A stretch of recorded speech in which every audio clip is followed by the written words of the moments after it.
നേഴ്സസിൻ്റെ CV പലപ്പോഴും check ചെയ്യുമ്പോൾ ഞാൻ മനസ്സിലാക്കിയിട്ടുള്ള 3 കാര്യങ്ങളുണ്ട്. അവർ കോമൺ ആയിട്ട് കാണിക്കുന്ന 3 മിസ്റ്റേക്കുകളുണ്ട്.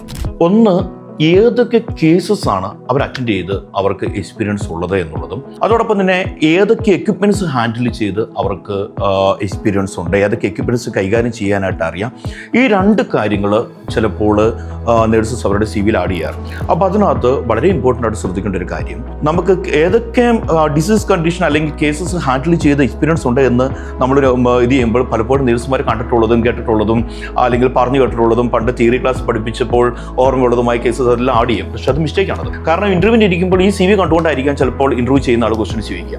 അപ്പോൾ ആഡ് ചെയ്യുന്ന കേസസിനെ കുറിച്ച് അവർക്ക് വളരെ വ്യക്തമായ നോളജ് ഉണ്ടായിരിക്കണം. അതിൻ്റെ കാരണം എന്ത്, ഏതൊക്കെയാണ് അതിൻ്റെ ക്ലിനിക്കൽ മാനിഫെസ്റ്റേഷൻ, അതിൻ്റെ ഡയഗ്നോസ്റ്റിക് ടെസ്റ്റ് എന്തൊക്കെയാണ് അതിൻ്റെ മാനേജ്മെൻറ്റ്, ഈ വക കാര്യങ്ങൾ ഏതൊക്കെ കേസസ് ആണോ നിങ്ങൾ അതിനകത്ത് CVയിൽ ആഡ് ചെയ്യുന്ന അതിനെക്കുറിച്ച് വ്യക്തമായ ധാരണ ഉണ്ടായിരിക്കണം. അതുപോലെ തന്നെയാണ് എക്യുപ്മെൻറ്റ്സിൻ്റെ കാര്യത്തിൽ.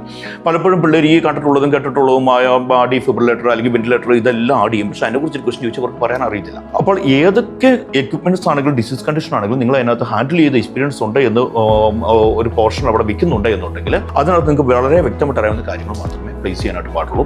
അതുപോലെ തന്നെ ഹോബീസിൻ്റെ കാര്യം, ചിലപ്പോൾ പിള്ളേർ വെറുതെ അതെങ്ങനെയെങ്കിലും ഒന്ന് ഫില്ല് ചെയ്യണമല്ലോ എന്നുള്ള ആഗ്രഹത്തോടുകൂടി my hobbies are listening music, reading books അല്ലെങ്കിൽ പ്ലേയിങ് ക്രിക്കറ്റ് എന്നൊക്കെ പറഞ്ഞുകൊണ്ടിരിക്കും. ചിലപ്പോൾ ഇതിലൊക്കെ ഒരു ഇൻട്രസ്റ്റ് ഉള്ള ഒരാളാണ് ചിലപ്പോൾ ഇൻട്രൂവ് ചെയ്യുന്നതെന്നുണ്ടെങ്കിൽ നിങ്ങളുടെ ഫേവറേറ്റ് ഓതർ ആരാണ്, അല്ലെങ്കിൽ നിങ്ങൾ റീസെൻ്റ് ആയിട്ട് വായിച്ച ബുക്ക് ഏതാണ്, അല്ലെങ്കിൽ നിങ്ങൾക്ക് മനസ്സിലായ കാര്യം എന്താണ്, നിങ്ങളുടെ ഫേവറേറ്റ് ക്രിക്കറ്റ് പ്ലെയർ ഏതാണ്, അതൊക്കെ ആയിരിക്കും അവർ ചോദിക്കാനായിട്ടുള്ള ചാൻസ് ഉണ്ടായിരുന്നു. അപ്പം അങ്ങനെ ഹോബീസ് ആഡ് ചെയ്യുമ്പോൾ വളരെ വ്യക്തമായിട്ട് അറിയാവുന്ന കാര്യങ്ങളെക്കുറിച്ച് മാത്രമേ പ്ലേസ് ചെയ്യാനായിട്ടുള്ള കാര്യമുള്ളൂ. ഈ 3 കാര്യങ്ങൾ നേഴ്സുമാർ അവരുടെ CVയിൽ വളരെ ഇമ്പോർട്ടൻ്റ് ആയിട്ട് അവർ സൂക്ഷ്മതയോടുകൂടി പ്ലേസ് ചെയ്യേണ്ട 3 കാര്യങ്ങളാണ്.